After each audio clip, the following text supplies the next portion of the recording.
Hi there, welcome back.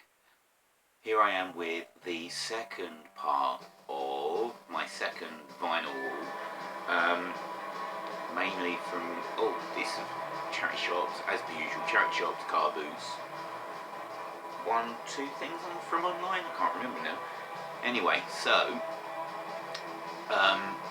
recording this as we're waiting for the referendum result in the UK.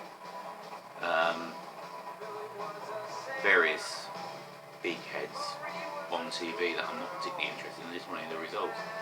So to pass the time a little bit while all this rubbish is going on, here's my latest batch of records. Right, first two records really remind me of some cheesy rubbish that I listen to sometimes. Well, I suppose snobby record listeners would call them rubbish, but I've just got to the point where, sod it.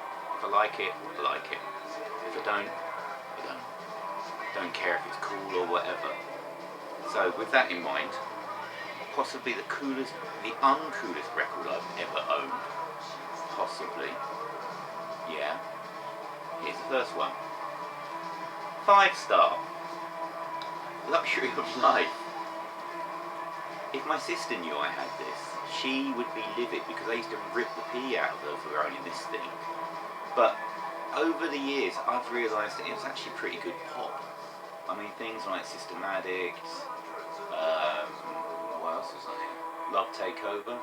Yeah, it sounded like the Jacksons, but more importantly, it wasn't the bloody Jacksons, who, as Dennis Leary said in one of his routines, these people give each other new heads for Christmas, for Christ's sake. But this lot don't.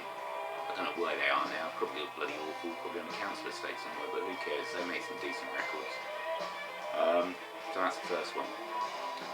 5-star. The next one is another 80s record, and I got it really because of one song. The rest, I don't really like much of the rest of the album. I think a girlfriend of when it came out, liked this album, but I thought most of it was terrible, apart from the title track, and this is Faith by George Michael. Now, I don't like Wham much, don't really like George Michael's solo stuff much, but Faith is a brilliant pop single, and everybody's got it in them to actually come out with one decent song over their career, or at least one song that I'll like of theirs. So, for £1, which is the same as probably buying it on a single, I got the whole album. I've given the first side a listen, it's alright, apart from Faith. I haven't listened to the second side yet. Maybe never will. I don't know. But anyway, that's George Michael Faith. Now, the same car boot that I got those two from for £1 each. I stumbled on this guy who was packing up just at the end of it, and he had a box of records, and he said, right, they're 20 pence each. So this was an opportunity just to try some stuff out. It isn't really an indication of my usual taste. But they were 20p each, and I couldn't leave them. So the first one, and this one I was really surprised by the quality of it, is David Essex's solo album from 1974. Not solo album, self-titled album from 74. Now, this is gatefold. For 20p, can't really complain. It's a bit beaten up. Got a sticker rip there, but it plays really well, and there's some cracking tracks on here. Like, the two favourites have got to be, Good Old Rock and Roll, which is really good, and a track called Window, which is freaky, and it's got the scariest kids screaming right at the end of it. Really strange. But I mean, the people who are on this, I mean, it's got Herbie Flowers playing bass guitar, Chris Spedding's motorbiking, playing guitar, Jeff Wayne on synthesizers, and it's who's it produced by?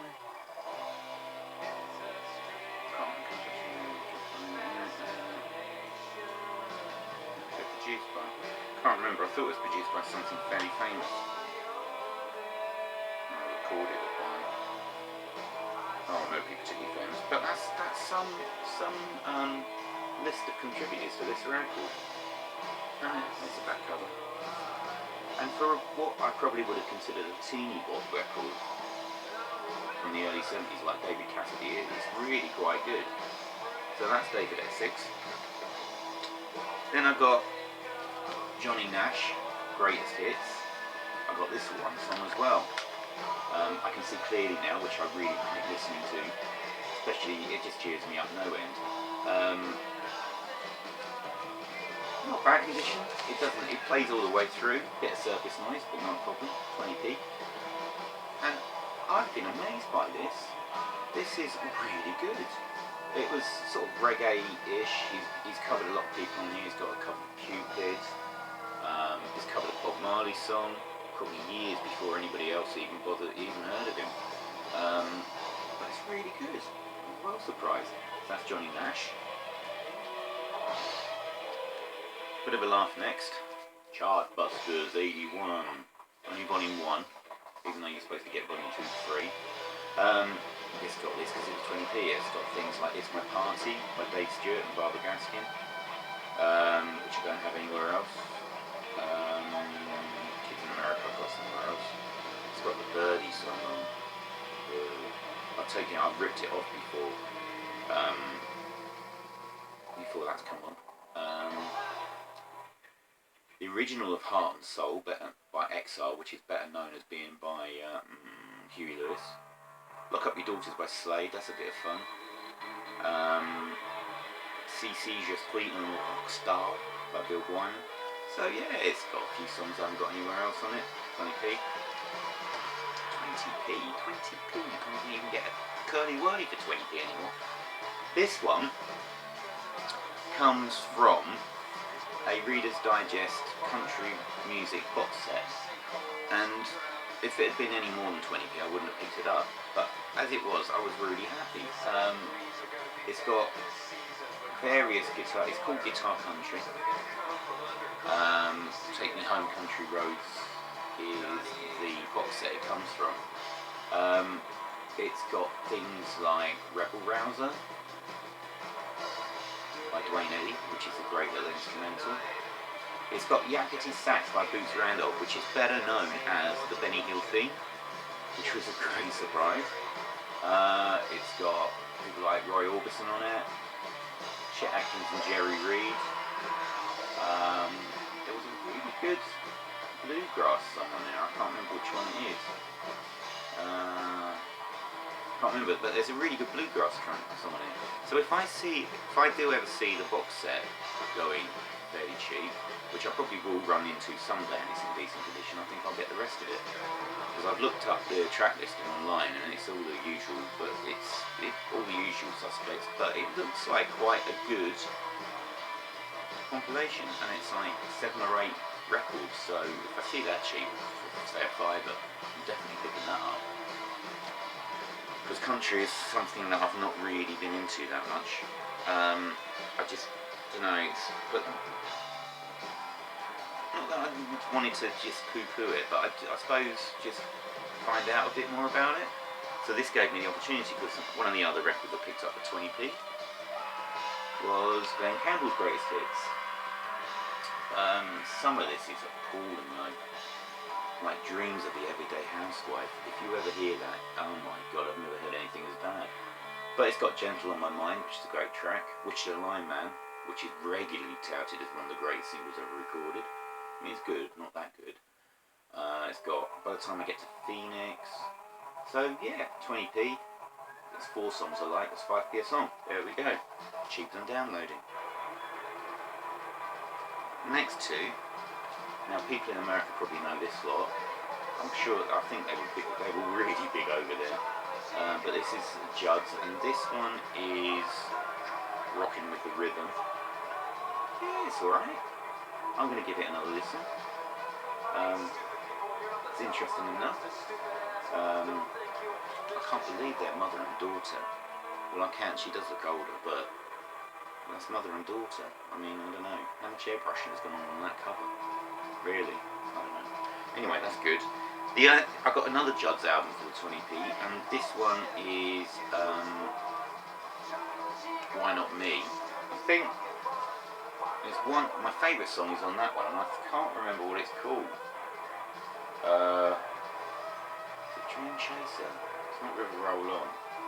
But there's one really good, and it's kind of more of a rocking country song. That's really good. This one is more country, but that's enjoyable enough. Certainly like their faces on the front cover, didn't they? And not much else. Anyway, right. Then this is just cheese-tastic, this album. So I got this one, Lionel Richie, Can't Slow Down. And don't worry, I do not play Hello. I cannot stand that bloody song. It is appalling. But I do like All Night Long and Running with the Night. So instead of buying 2 singles, I've got one album for 20p. Right. Oh, where's that cover gone? Ooh, I've just lost. Oh, there it is. Ugh. Right. I was in Oxfam and I picked up 2 albums. Oh, what I've done with it. You know. Oh, it's in there. Right, okay. This is more like my usual stuff. So this is a band called B-A-L-L, or Ball. These were released on, both on Shimmy Disc. Well, that one definitely was Shimmy Disc, and I think that one is as well. This is this one I'm playing at the moment. So this is Another American Lie.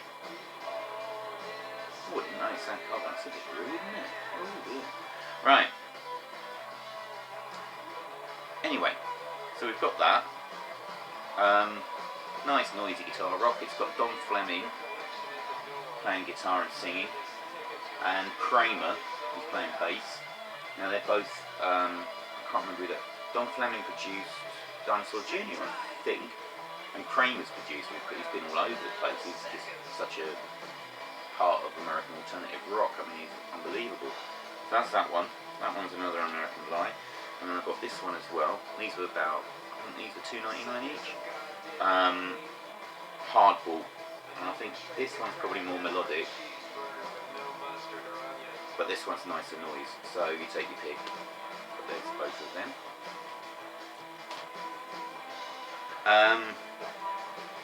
Now I showed you this as part of my last tape haul when I got all those tapes for nothing.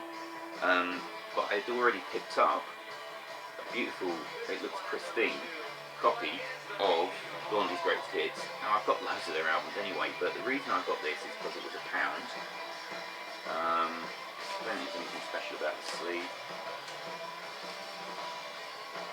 Lovely chrysalis label.